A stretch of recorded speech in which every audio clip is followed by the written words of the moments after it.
Something strange is happening in the city that invented shopping as entertainment. Walk through the sprawling parking lots of Los Angeles today, and you will notice something unsettling.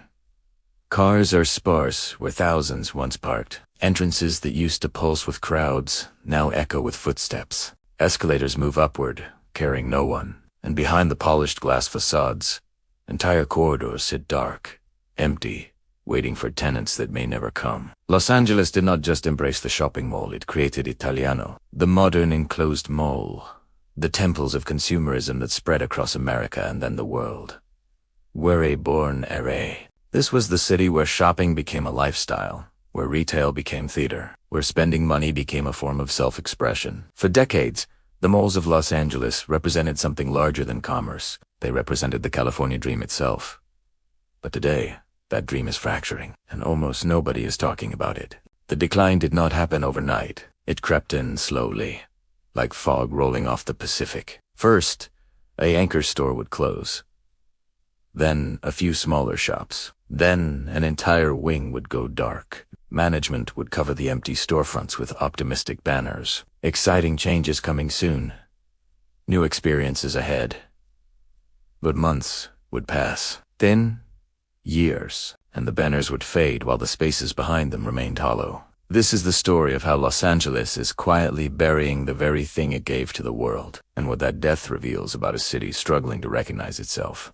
To understand what is happening now, you need to understand what malls meant to Los Angeles. In 1956, Southdale Center opened in Minnesota as America's first fully enclosed shopping mall, but it was Los Angeles that perfected the concept, scaled it, and turned it into a cultural phenomenon. The climate was perfect. The car culture was dominant. The suburban sprawl was endless, and the appetite for consumption was bottomless. By the 1980s, Los Angeles had become the mall capital of the world. Beverly Center rose like a fortress of commerce on La Cienega Boulevard. The West Side Pavilion brought European-style shopping to Pico Boulevard. Santa Monica Place anchored the beach city's downtown with 3 levels of retail paradise. Century City offered outdoor luxury. The Grove would later become one of the most successful retail destinations in America. These were not just places to buy things, they were social centers. Teenagers spent weekends wandering through corridors, meeting friends at food courts, watching movies in attached cineplexes. Families made weekly pilgrimages. Tourists added them to itineraries alongside Hollywood and Disneyland. The mall was where Los Angeles came to see and be seen. But beneath the surface, a slow erosion was already beginning, and it would take decades before anyone noticed the foundations cracking. The first visible signs came with the anchor stores. Macy's, Nordstrom, Sears, JCPenney. These were the giants that drew foot traffic, the gravitational centers around which smaller retailers orbited. When an anchor store thrived, the entire mall thrived. When an anchor store struggled, everything around it began to wither. Sears was the first domino. Once the largest retailer in America, Sears had anchored malls across Los Angeles for generations. But by the 2010s, the company was hemorrhaging money. Stores began closing one by one. Each closure left behind a massive void. Timas, Ober 150,000 square feet of empty space that smaller retailers could not fill. The loss of a Sears did not just remove one store. It removed the reason many shoppers came to the mall at all.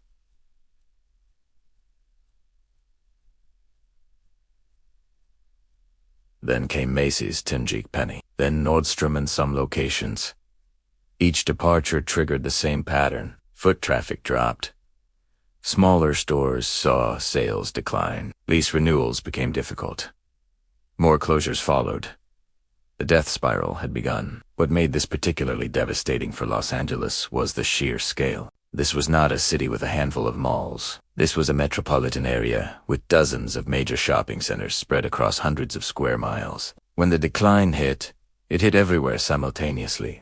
I spent several weeks visiting malls across Los Angeles. What I found was both haunting and strangely beautiful. These spaces, designed for noise and crowds and energy, now existed in a state of suspended animation.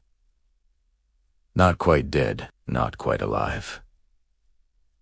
Something in between. The West Side Pavilion on Pico Boulevard was once a thriving 2-level mall with a Nordstrom anchor and a popular movie theater. Today, Much of it has been converted into office space for Google. The remaining retail section feels like an afterthought. Walking through the corridors, you pass closed storefronts with paper covering the windows. The food court, once packed with shoppers grabbing lunch, now serves a fraction of its former capacity. The echo of your footsteps follows you like a ghost. Beverly Center, the brutalist shopping fortress that defines 1980s Los Angeles retail, underwent a massive renovation in recent years.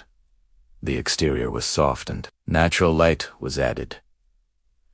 New restaurants were brought in, but even with hundreds of millions invested, the crowds have not returned to their former levels. On a Wednesday afternoon, I counted more employees than shoppers in several sections. The luxury brands remain, but the energy is muted. It feels like a museum of commerce rather than a living marketplace. Santa Monica Place tells perhaps the most revealing story. This mall sits in one of the most desirable locations in Southern California. Steps from the beach, surrounded by tourists and affluent residents.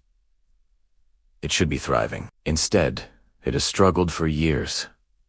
Bloomingdale's left. The third floor sat largely empty for extended periods, even with its prime location. Even with the ocean breeze and the California sun, something was fundamentally broken. The economics of mall decline are brutal and self-reinforcing. A mall's value depends on foot traffic. Foot traffic depends on anchor stores and a critical mass of retailers. When anchors leave, traffic drops. When traffic drops, smaller stores cannot survive. When smaller stores close, traffic drops further. The spiral accelerates until the mall reaches a tipping point from which recovery becomes nearly impossible. Rent is the silent killer. Retail space in Los Angeles, malls can cost between $40 and $200 per square foot annually, depending on location. For a modest 2,000 square foot store, that translates to $80,000 to $400,000 per year just for the space. Add staffing, inventory, utilities, insurance, and marketing, and the numbers become crushing. A store needs to generate substantial sales just to break even. When foot traffic declines, those sales become harder to achieve. The math stops working. Mall operators face their own impossible calculations. Maintaining a large shopping center costs millions annually. Security, cleaning, utilities, landscaping, parking lot, maintenance, elevator and escalator service, HVAC systems in California's climate. These costs do not decrease when stores close. If anything, empty spaces require additional investment to prevent them from becoming eyesores that drive away remaining tenants. The result is a slow bleed. Operators defer maintenance. Lighting becomes dimmer. Restrooms become less pristine. The overall atmosphere degrades subtly, but persistently. Shoppers notice, even if they cannot articulate what feels different. They simply stop coming as often, and the spiral continues. E-commerce did not kill the Los Angeles mall, but it wounded it in ways that may prove fatal. The rise of Amazon and online shopping changed consumer behavior fundamentally. Why drive to a mall, search for parking, walk through corridors, and hope a store has your size when you can order from your couch and have it delivered tomorrow? For routine purchases, the convenience calculation shifted decisively away from physical retail, but the damage went deeper than lost transactions. E-commerce changed what shopping means. It separated the act of purchasing from the experience of browsing. It trained consumers to compare prices instantly, to expect free shipping, to demand easy returns. Physical stores became showrooms where people tried on clothes or tested electronics before buying online at lower prices. For Los Angeles malls, this represented an existential threat. These spaces were designed for an era when shopping was entertainment, when the experience justified the friction, when the social dimension of retail was irreplaceable. E-commerce stripped away those assumptions and left malls competing on convenience alone, a competition they could not win. The pandemic accelerated these trends catastrophically. During lockdowns, even committed mall shoppers were forced online. Many discovered they did not miss the experience as much as they expected. When malls reopened, foot traffic recovered partially but not completely. A permanent shift had occurred. What fills the void when retail dies? In Los Angeles, the answers have been varied and often desperate. Some malls have converted space to non-retail uses: medical offices, fitness centers, call centers, colleges. These tenants pay rent and occupy space, but they do not generate the foot traffic that supports remaining retailers. A person visiting a dentist does not browse clothing stores afterward. The ecosystem that made malls function as retail destinations breaks down. The West Side Pavilion's partial conversion to Google offices represents the most dramatic example. An entire mall effectively transformed into a tech campus. It makes financial sense for the property owner, but it also represents an admission that the retail model has failed in that location. Other malls have tried to reinvent themselves as entertainment destinations. More restaurants, movie theaters, bowling alleys, escape rooms. The theory is that experiences cannot be replicated online. People will still leave their homes for entertainment in ways they will not for shopping. The Grove has succeeded with this model, becoming as much a social destination as a shopping center. But the Grove had advantages others lack. A central Los Angeles location, careful curation, a design that feels like a charming outdoor village rather than an enclosed box. Most malls cannot replicate these elements. They are stuck with structures built for a different era, trying to retrofit experiences into spaces designed purely for transactions. The human cost of mall decline spreads far beyond the empty storefronts. Tens of thousands of retail workers in Los Angeles have lost jobs as stores closed. These were often entry-level positions that provided crucial income for working-class families. The jobs that replaced them, if any, frequently paid less or offered fewer hours. Small business owners who leased mall space faced impossible choices. Some had invested their life savings into stores that became unviable as foot traffic collapsed. Breaking a lease meant financial ruin. Staying meant slower financial ruin. Many simply walked away, losing everything. The communities around struggling malls suffer too. A thriving mall generates tax revenue, employs residents, and anchors surrounding businesses. Restaurants, gas stations, and services cluster near successful retail centers. When the mall declines, the entire ecosystem weakens. Property values drop.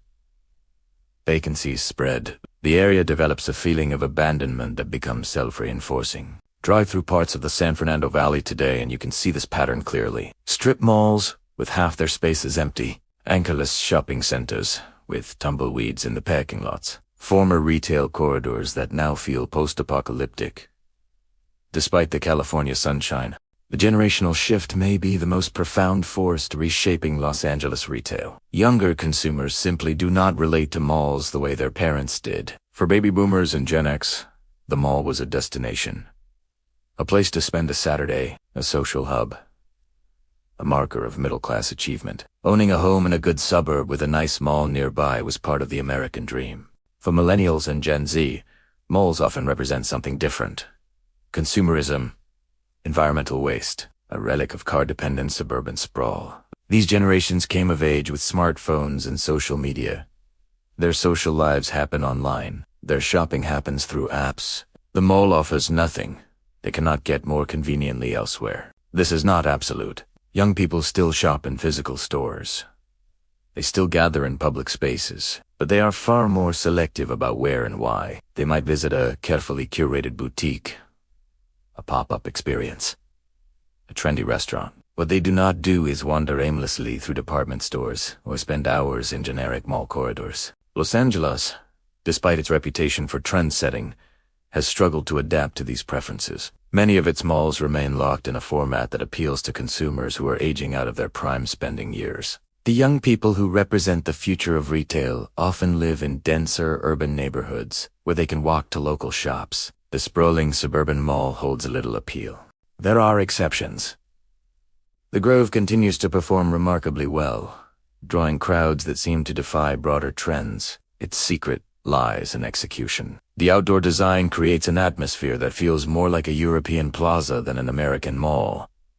The tenant mix is carefully curated. Events and entertainment are constant. It offers an experience that justifies leaving home. Century City Mall reinvented itself with a major renovation and repositioning toward luxury. By targeting wealthy West Side residents and focusing on high-end retailers and dining, it carved out a niche that insulated it from some competitive pressures. But these successes are exceptions that prove the rule. They required massive investment, prime locations, and strategic vision that most mall properties lack. They cannot be replicated across the dozens of struggling centers scattered throughout Los Angeles County. The geography of Los Angeles makes the mall crisis particularly complex. This is a region of 13 million people spread across thousands of square miles. Unlike denser cities, where retail can concentrate in walkable districts, Los Angeles developed around the automobile. Malls were positioned at freeway intersections, surrounded by parking, assuming that shoppers would drive. That assumption now creates problems.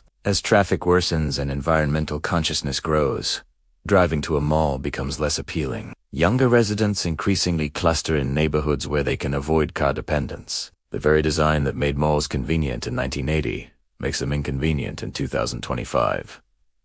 Public transit connections to most Los Angeles malls range from poor to non-existent. The metro system, still limited compared to other major cities, does not serve most major retail centers effectively. This isolates malls from the transit-oriented development that is reshaping other parts of the region. Meanwhile, the neighborhoods that are growing and attracting investment tend to favor street-level retail over enclosed malls. Areas like downtown Los Angeles, Silver Lake, and parts of the West Side have seen new retail development, but in the form of ground-floor storefronts in mixed-use buildings rather than standalone shopping centers. What happens to a mall when it truly dies? The answer is often more complicated than simply demolishing it and building something else. Mall properties are typically owned by large institutional investors or real estate investment trusts. These owners have complex financial obligations tied to the properties. They may owe debt that exceeds the current value of the land. They may face legal restrictions on how the property can be used. They may simply be waiting for market conditions to improve before making decisions. The result is that dead or dying malls often linger for years. They become zombies, technically still operating with a handful of tenants, but clearly no longer viable as retail destinations. These zombie malls are perhaps the saddest sight in the Los Angeles retail landscape. The lights still on, in a mostly empty parking lot. A lone nail salon operating next to 20 shuttered storefronts. A food court with one remaining vendor serving customers who wandered in out of habit. Redevelopment, when it happens, is expensive and complicated. Demolishing a large mall structure costs millions. Environmental remediation may be required. Zoning changes often face community opposition. Financing new development requires confidence in future demand that may not exist. Some former mall sites have become housing developments. Others have become medical centers or corporate campuses. A few have been completely demolished and left as vacant land. Too expensive to develop, but too valuable to abandon. Each represents a calculation about what Los Angeles needs and what the market will support. The contrast between what Los Angeles malls were and what they have become is jarring when you spend time in these spaces. I walked through one center in the valley on a Saturday afternoon. Traditionally the busiest time for retail. The anchor spaces at both ends sat empty, their entrances sealed with temporary walls. The center corridor had perhaps a dozen operating stores out of 40 available spaces. The food court had 3 vendors, where there had once been 15. Families still visited. Children played on the small carousel. Elderly walkers did laps through the air-conditioned corridors. But these were not shoppers in any meaningful sense. They were people using a space because it existed, not because it served their needs. The security guard I spoke with had worked there for 11 years. He remembered when the parking lot filled completely on weekends, when lines formed at popular stores during sales, when the mall felt like the center of the community. Now he walked mostly empty hallways, checking locked doors that would never open again. What struck me most was the silence. Malls are designed for noise, for crowds, for the ambient hum of commerce. When that noise disappears, the architecture becomes strange. The high ceilings that once contained the energy of thousands now amplify every small sound. Footsteps, echo, conversations carry. The building itself seems to be waiting for something that is not coming. Is there a future for the Los Angeles Mall? The honest answer is that nobody knows. Some analysts believe a shakeout is inevitable. The weakest malls will close. The strongest will survive and potentially thrive as reduced competition concentrates shoppers in fewer locations. The result would be fewer, but healthier retail centers. Others see a more fundamental transformation. Malls will cease to be primarily retail destinations and become mixed-use community centers.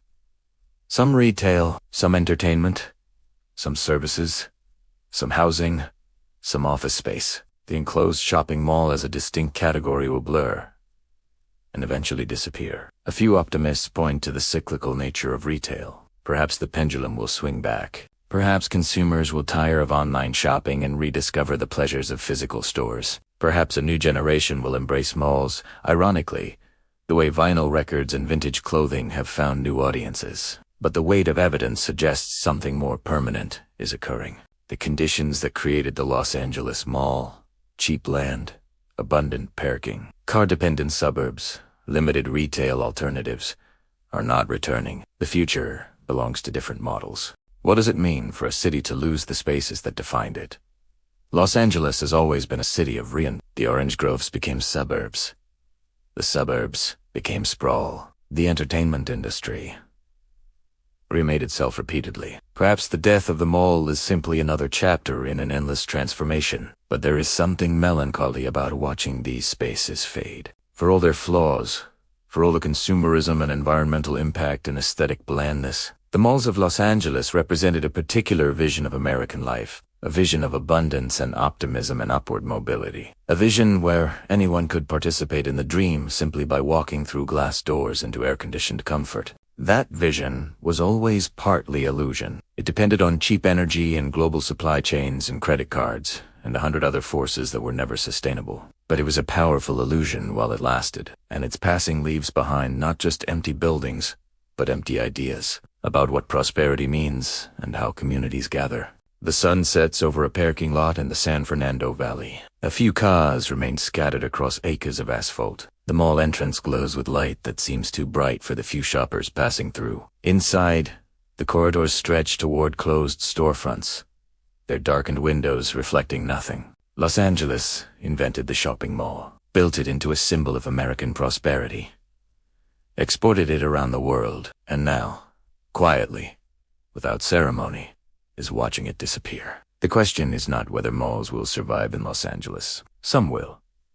The question is, what replaces them? What fills the space, both physical and psychological, that they occupied for generations? What becomes the new center of community life in a city that has always been searching for a center? The ghost malls of Los Angeles stand as monuments to a particular idea of the future, an idea that turned out to be temporary. In their empty corridors and silent food courts, you can hear the echoes of a different America, one that believed growth was endless, that convenience was progress, that consumption was connection, that America is not coming back. What comes next is still being written, and the malls will keep their secrets until the bulldozers finally arrive.